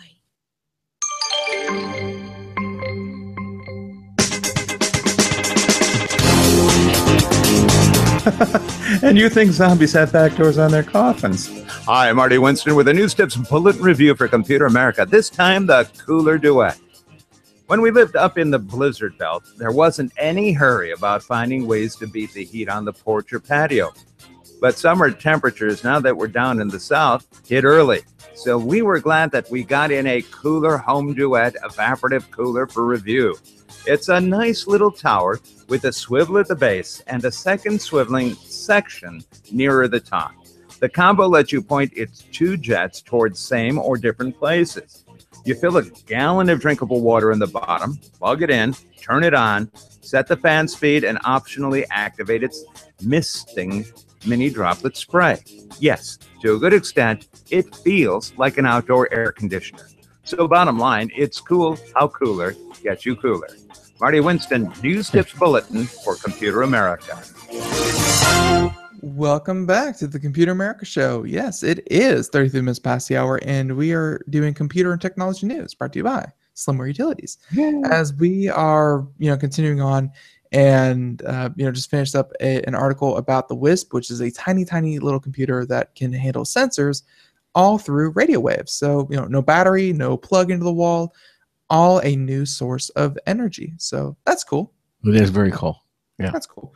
So, and as I said, the next story we're going to do is about how beautiful people were, unfortunately hacked by the ugly, ugly majority. So this is an article from Wired and Brian Barrett. And yeah, so this is, of course, the title of the article, Hack Brief, Site for Beautiful People Suffers from Ugly Million Member Breach. Mm-hmm. So if you have not heard, there's a site called beautifulpeople.com. They were a dating site, or I'm sorry, they still are a dating site that they made a lot of national news because they went through a very, if you wanted to become a member, you had to, of course, make an account. You had to pay a certain amount, just like you would, at your eHarmony or Match.com or what have you, to be on the site. And then you would go through a very strenuous vetting process that you had to be recommended by a current member, and then you would also be vetted by kind of the moderators of the whole website. And if you were not quote unquote attractive enough, if you were too fat, if your face was too unattractive, if you were, if you didn't have a good job, if you had this, if you had that, if you had anything that made you unattractive, you would be denied entry into the dating site. So they're saying that beautifulpeople.com was, the place where beautiful people meet other beautiful people. Not talking about spiritual beauty here. We're talking about physical, kind of objective qualities of a person.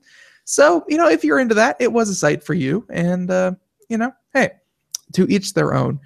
But as it turns out, the site maybe should have put them in charge of the server security as well, them being the people who are in charge of vetting the potential customers, saying that the personal data of 1.1 million members is currently for sale on the black market after hackers took it from an insecure database.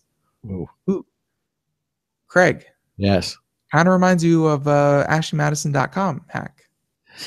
Yeah, except Ashley Madison was a place where people were doing, were cheating on their. Right. Ashley Madison definitely did kind of build themselves as the place to have an affair. Yeah. This one is just, I'm better than other people, so I'm going to go on here. I mean, honestly, if you're on this site, you're probably not using your first and last name as your dating profile anyways. So being anonymous while dating definitely holds some value. Mm-hmm. And this hack compromises that. Okay. So the hack, they're saying that last December, a security researcher made a curious discovery while browsing through Shodan, a search engine that lets people look for internet-connected devices. And specifically, he was looking through the default port designated for MongoDB, a type of database management software that, until a recent update, had blank default credentials. So if someone using MongoDB didn't bother to set up their own password, they would be vulnerable to anyone just passing through. Mm. So, that, of course, that's very, very common. I mean, that is why, ladies and gentlemen, your router right out of the box, whenever you install it from your cable provider, or you buy one, say, from Linksys or Netgear or what have you, they, any of your routers are automatically designed with a username and a password that is completely randomized. Like, it's not just, default 1, password 1. It's it's usually some kind of naming scheme and some kind of password.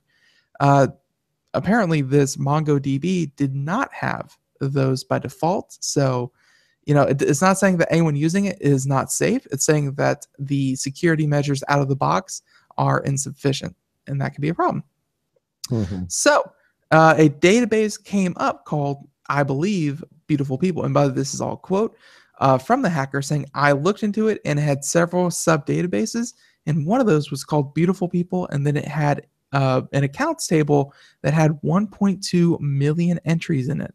So when that type of thing comes up and it's called users, you've hit something interesting and shouldn't be available, obviously.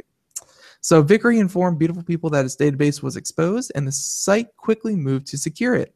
Apparently, though, it didn't move quickly enough. At some point, the dataset was acquired by an unknown party, which is now selling it on the black market. Not good. So, first part, Beautiful People has attempted to explain away the breach, saying it only affected a test server as opposed to the one in use for the production. But that's a meaningless distinction, says Vickery. It, quote, it makes no effing difference in the world. If it's real data on a test server, then it might as well be the production server. As is what Beautiful People are saying, is that, they were just testing out that server, seeing if it could, hold the capacity that they were looking for. And the hacker saying, well, if you use the real customer's data, it doesn't matter if it's test or if it's real. If it's the actual data, then, you are shooting yourself in the foot either way. So, they're saying who's affected, and they're saying that, of course, the vulnerability was addressed by December 24th. So anything before that, if you were signed up for the service, if you were one of those 1.2 million people, then potentially your credentials were stolen. After December 24th, the security flaw was fixed, and you should be safe after that. And they're saying how much of a risk is this? And yes, the article itself does actually reference Ashley Madison. They're saying that, these are attributes, and these are people's first names, last names, email addresses, phone numbers, things like that. And certain services would definitely pay for people's personal information, so they can hit you with spam, they can hit you with targeted attacks, they can hit you with phishing attempts. This kind of information is useful to certain people. But, as to, is there anything you can do personally other than change your passwords, be secure, don't click on anything that looks like it may be targeted directly at you, saying, oh, hey, Joe, we spoke last week, and they have all your personal information. Don't click on it, because that can lead you into a whole nother realm of, headache. So it was bad, but, as long as you're safe and you change your passwords, you should be okay. Well, they said it wasn't as bad as last year's 39 million member Ashley Madison hack. Okay. And also, it's not quite as devastating as being outed as an active adulterer. Beautiful People says no passwords or financial data were exposed. But, there are things that you can do. You can go to a website called Have I Been Pawned, which is a secure site to see this. But they just, it was what Ben said, just make sure that you change your password, and you can go on being a beautiful person. Yeah, exactly. Don't get me wrong, like, this is nowhere near as bad as being found out that you're on Ashley Madison, because if you're a senator and you're on Ashley Madison, then you're going to be in a little bit of trouble if you're looking for an affair. But if you are a beautiful senator and you are looking for other beautiful people, then whatever, more power to you.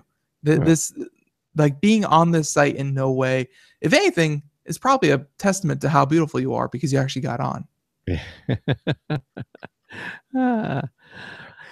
Oh, well. Okay, so Ben and I continue to do computer and technology, and it is brought to you by Slimware Utilities. Here's one from Engadget. Evidently, as we mentioned, we're getting closer to the next Apple Watch. And it is about that time again when we start kicking off the rumor mill. And one of the rumors saying is that the next sequel, or the successor to or the next version of the Apple Watch will include cellular data. Basically, you won't need to carry your iPhone, which you do now, if you have an Apple Watch. You won't have to carry your iPhone to stay in touch. Because one of the biggest gripes with the now year-old Apple Watch was that it was not very useful if it was far away from your iPhone. You can keep track of a run and do a few things on Wi-Fi, but not much more than that. But all of that could change, according to the Wall Street Journal, that they hear that the next Apple Watch should include cellular access on top of the expected faster processor. Now, how this actually will work hasn't been revealed, but the odds are that it will behave like existing cellular smartwatches. Basically, you could leave your phone at home while continuing to get notification and run apps. You'll likely still need the iPhone at some point just to install the apps and get updates, but not nearly as much as you do today. Needless to say, Apple isn't confirming anything at this point. Surprise, surprise. All right. However, there is evidence to suggest that cellular data might be part of Apple's wearable future. Apple just recently mandated that all watch apps must be native rather than extensions of iPhone apps. Okay. So they all have to be self-sustaining. While that's partly necessary for improving the experience because native apps are much faster, it also paves the way for a time when every app would have to run independently. So long as the leak is accurate, the only big questions are when the cellular watch will arrive and how much of a premium it'll carry over the standard models.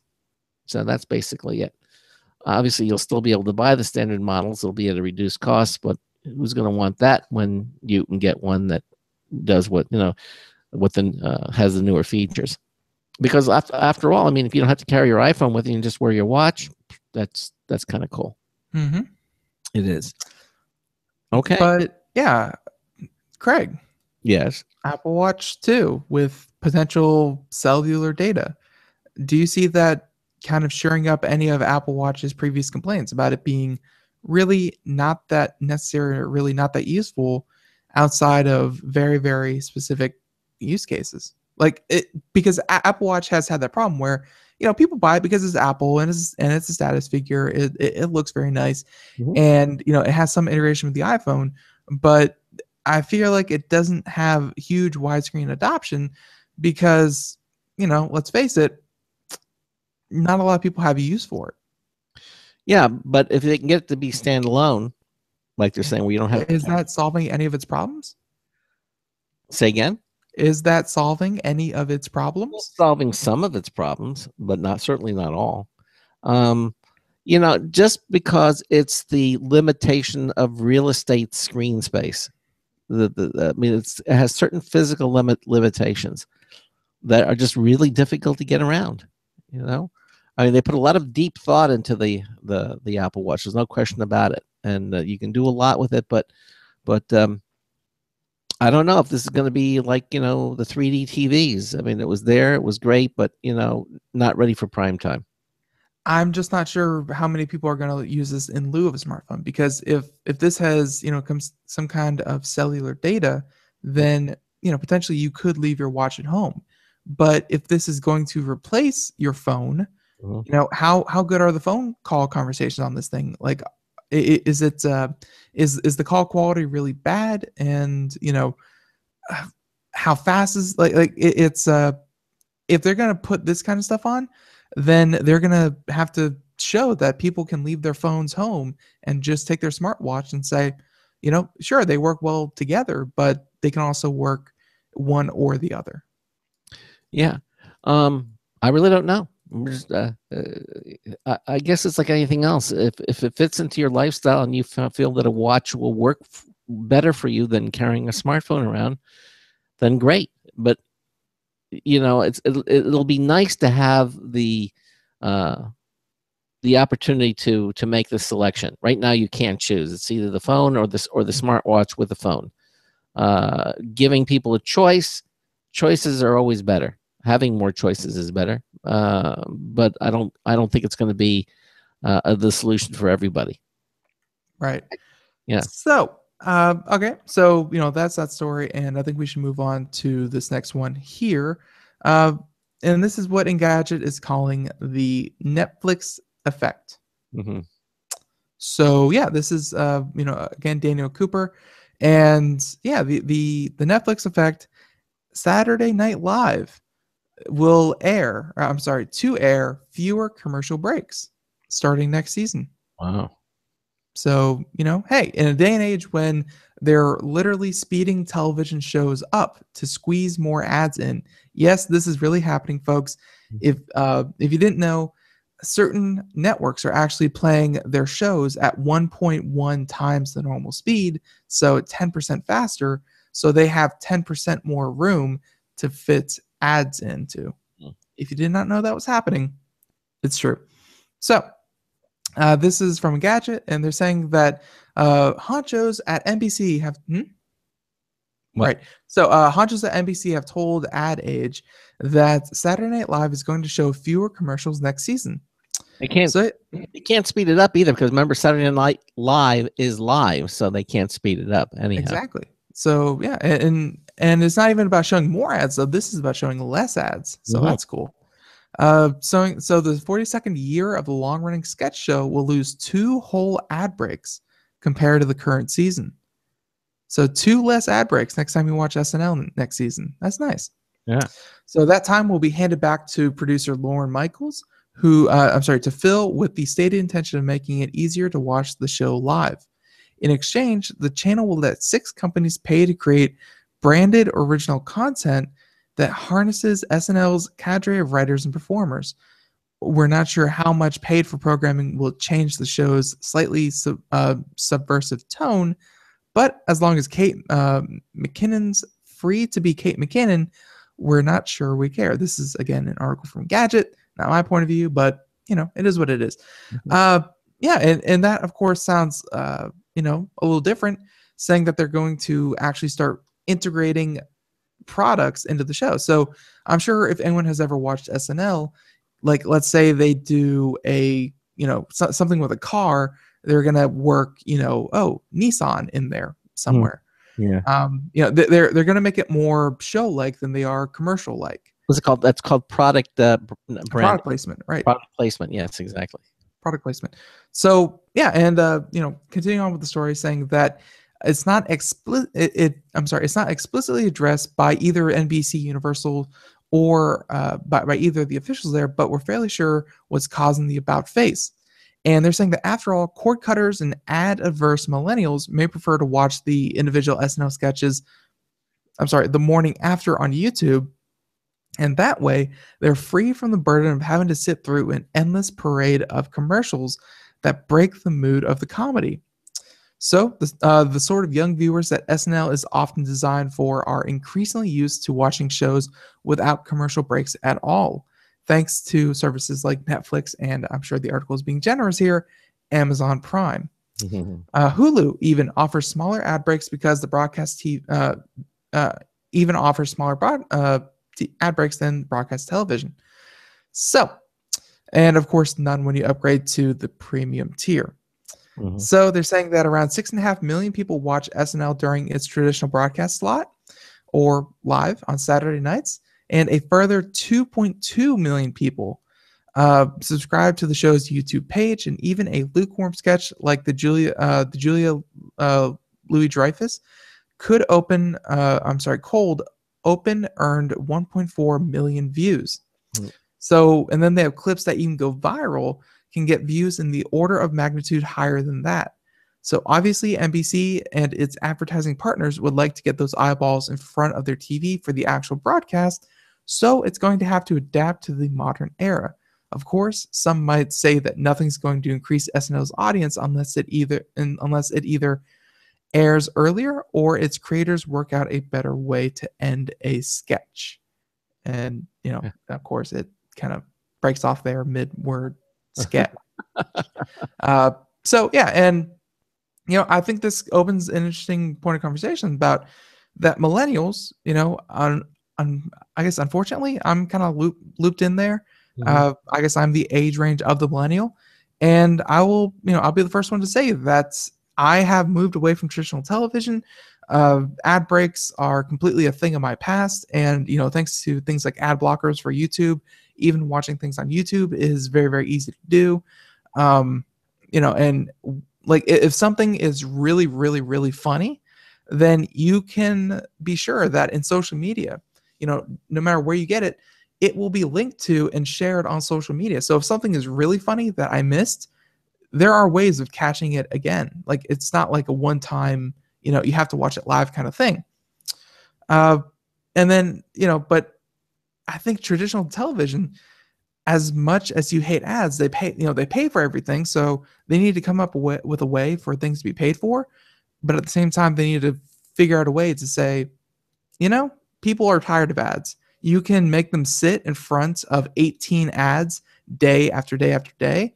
And, they're just going to tune it out. They don't care. They hate it. It gets annoying after a point. We have to figure out another way to get products placed, because product placement is good, to a certain extent.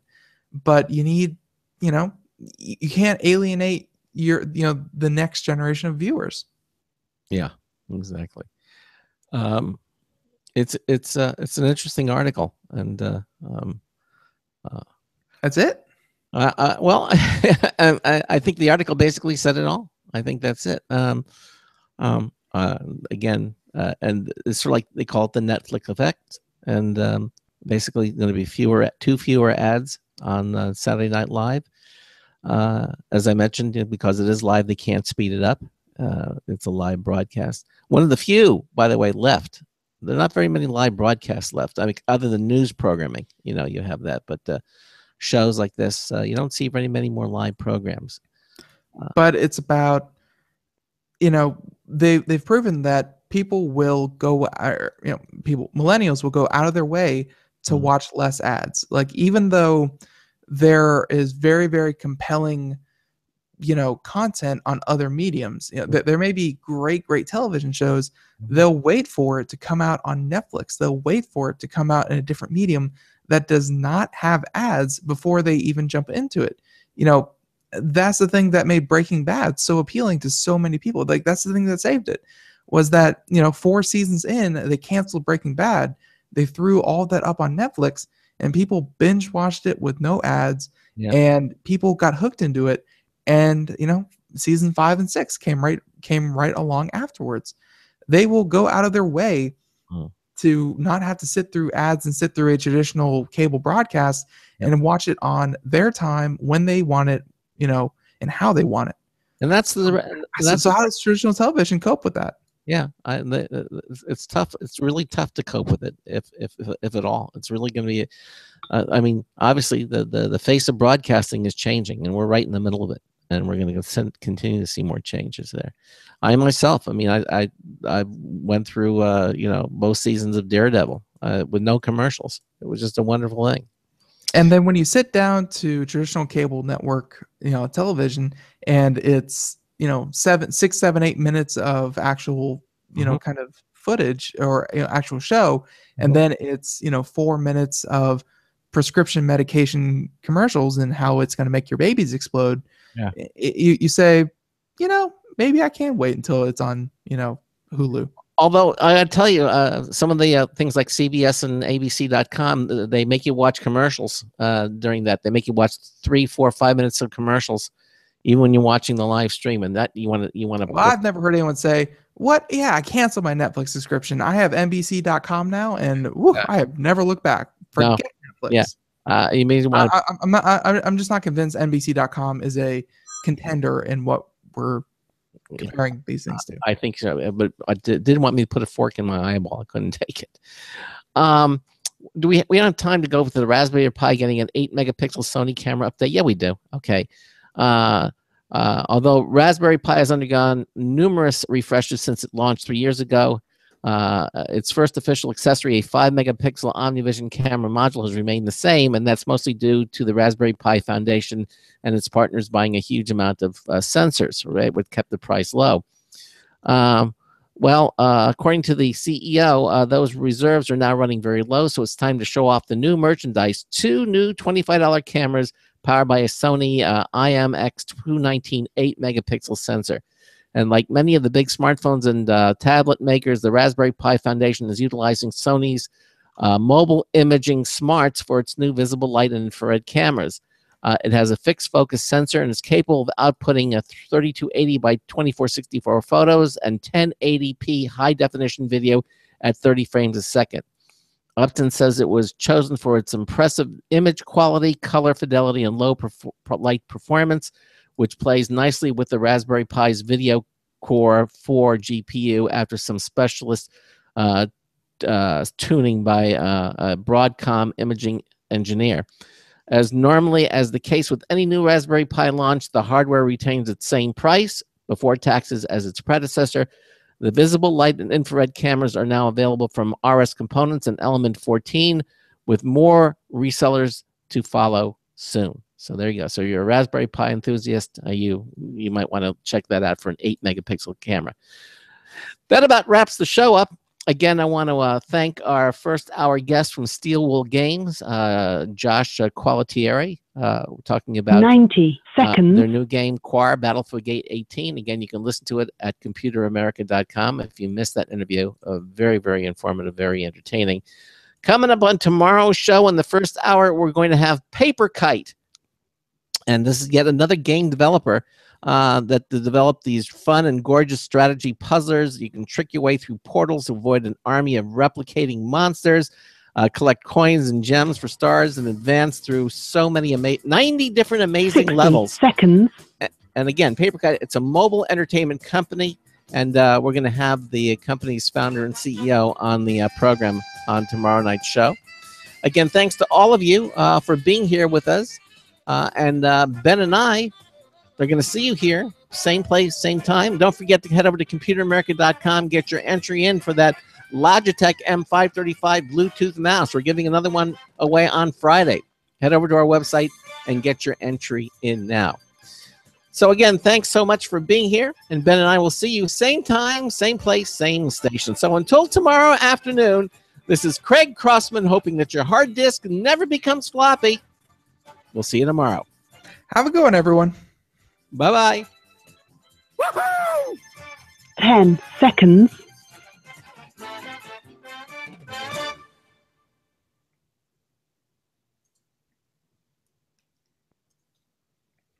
Thank you for using Blog Talk Radio.